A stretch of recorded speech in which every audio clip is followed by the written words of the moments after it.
Welcome everybody to this mini lecture on theories, and we call this Understanding Theories, the Bedrock of Developmental Psychology. And the reason we're going through this is as you go through your textbook, you're going to read about many different theories, such as Piaget's theory of cognitive development, or Freud's psychosexual theory of development, or Erikson's psychosocial theory of development. And I think it's one of the challenging parts of this course to understand what exactly a theory is and how theories are used. Okay, the picture here on the screen is relevant. A very rough theory is that the apple doesn't fall far from the tree, and what we're going to see is that theories are used to explain facts and to explain regularities. So the fact of the matter is that many children resemble their parents in many ways. That's a fact. And to explain that, while there are many explanations to explain that, one explanation that is very simple is that the apple doesn't fall far from the tree. So although this isn't very scientific, we could use it as a very gross theory, and so we use it as an example here in this case, just to remind us that facts are observations and regularities are what we call laws, and explanations of these things are theories. And so there are different theories to explain the same facts and regularities.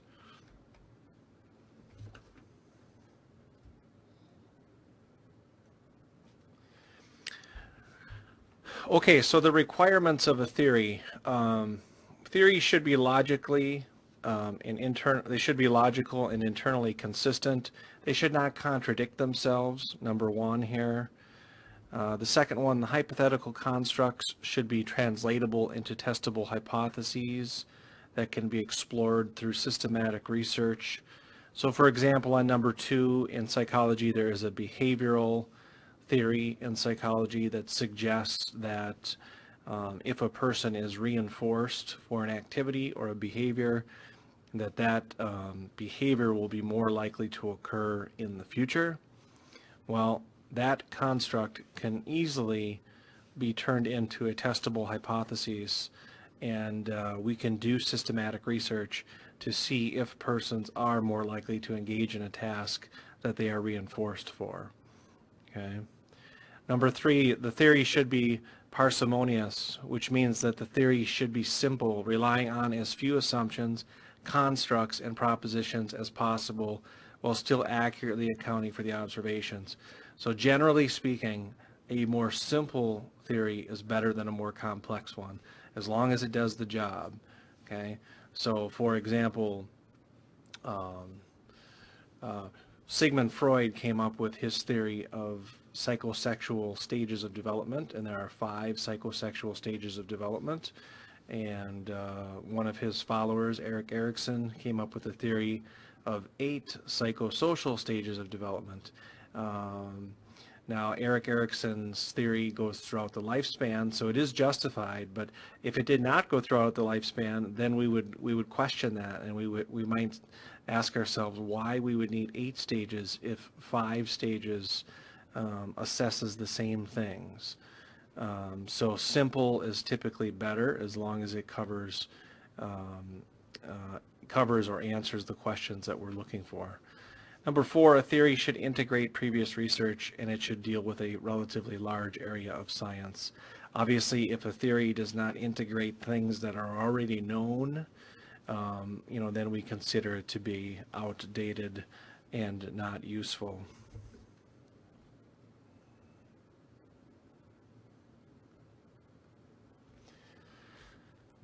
Okay, and we ask ourselves these 3 questions with theories. Number 1, which phenomena is the theory trying to explain? Okay, and obviously, in our case, it's going to relate to human behavior, and it's going to relate to changes across the lifespan. Number 2, what assumptions does the theory make? Based on what framework or what theory you abide by, you're going to make different assumptions about human behavior. And then what are the predictions of this theory? Okay, so theories are not only explanations, but theories guide us. They allow us to make predictions. They allow us to make assumptions. They determine which phenomena we're going to study and which phenomena we think is worthy of study.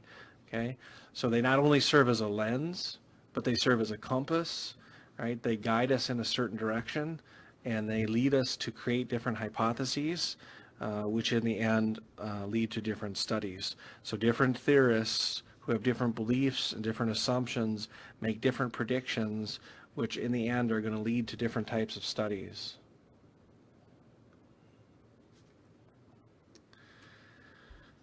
Okay, so specifically, when we look at theories of development, or the theories that you're going to see in your textbook in chapter 1, we ask the question, what requirements are there for theories of development? What must be covered? And here we have 7 questions that different theories will answer differently. So if you were to tell me which theory you adhered to, I could predict how you would answer these 7 different foundational questions of development. Okay, what is the direction of change over the lifespan? Right? How do we change? What's the pattern look like? Number 2, what are the mechanisms that account for the change from conception through old age? Exactly what leads to the changes that we see? Are there biological mechanisms, social mechanisms? Number 3, how relevant are early experiences for later development? Okay. Some theories suggest that the first few years, or the first 5 or 6 years of life, are instrumental in determining the later life, and other theories do not propose that. So how you feel about early experiences and the beliefs you have about early experiences will dictate which theories you may follow. How do physical, cognitive, and social functions interact?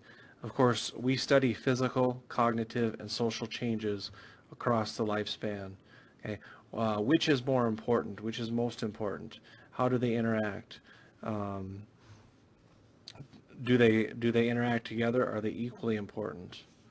And number 5, how do the environmental and social contexts affect individual development? And a big question here is development universal, or is it context specific? Do persons in all countries develop the same way? Children develop the same way? Or is development highly dependent on the social context in which the person exists? Number 6, what factors are likely to place the person at risk at specific periods of the lifespan? Okay. Some theories are better at explaining abnormalities and changes that might occur, unique events that occur in the development of humans. How does this happen? Why? And 7, how do environmental and genetic factors interact in the developing person? And of course, this really comes back to nature and nurture. Some theories are more nature, more genetic, and some theories emphasize environmental factors much more. Now at the bottom here you see a quote by John Milton, the childhood shows the man as morning shows the day, right? And here in the background you see a slide, or you see a picture of the sun coming up, of the sunrise, and this is a quote oftentimes used in developmental psychology, and I'd ask you to consider what this means. I actually put this here because it's an example of something that would not be a good basis for a theory. And the reason it's not a good basis for a theory is because it's vague, and it is very open to interpretation. So in this case, the childhood shows the man as the morning shows the day. Some people might interpret this as though if the morning is clear, it's going to be a clear day. Others might interpret it as though the morning tells you nothing as to how the day is going to unfold in terms of weather. And of course, both of these happen. And the fact that this is open to interpretation makes it a poor basis for a theory.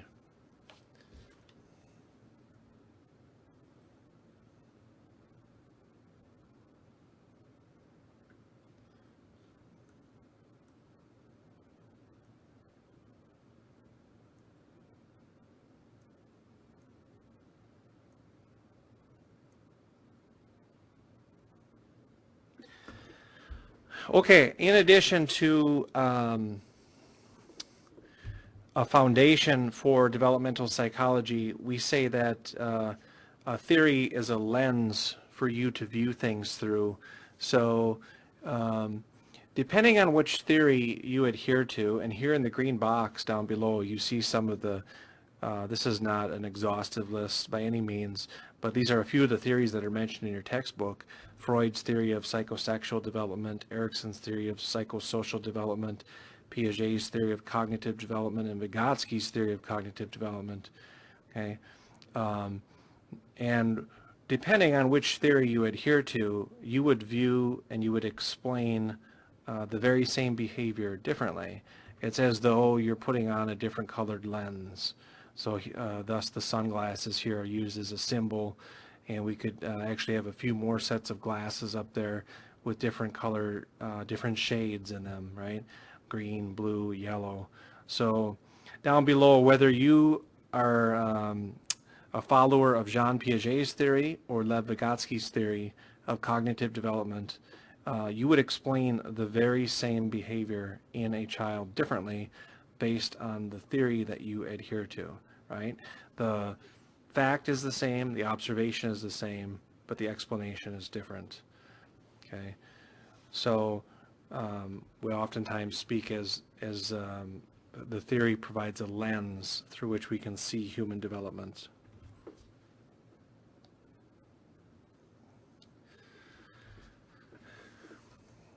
Okay, and then also another big point here with theories, oftentimes students during the course of the semester will respond to a theory by saying, well, that's just a theory, isn't it? And in the lay world, people use the word theory almost as though it is some sort of a guess, or it's just my idea. In science, theories are more elaborate than that, and they are backed by scientific data, and they are backed by evidence. Okay, so we differentiate between these three things: facts, laws, and theories, right? And we say that facts are observations, laws are regularities, and theories are explanations. So the fact of the matter is that apples do fall from trees, and there's a law because it's a regularity. When an apple falls off of a tree, it does fall down with regularity, and we call that law the law of gravity. More interesting is trying to explain that law of gravity and looking at different theories to explain the law of gravity. So theories explain facts and laws, all right? So the fact of the matter is that people are living longer. This is true. People are living longer, and we can observe that. We have observed that with regularity, and there are different theories to explain why people are living longer. So theories are much more interesting than the facts themselves. And we say that this is really the bedrock of, especially some of these broad, large theories are really the bedrock of developmental science and developmental psychology. Right? And so here we have just a reminder that gravity is more than just a good idea. It's the law. And I put this slide on here because gravity is not just a fact. It's a law. And by saying that is to say that it's not an explanation. Instead, it's a regularity. Facts are observations. You can observe one apple fall from a tree.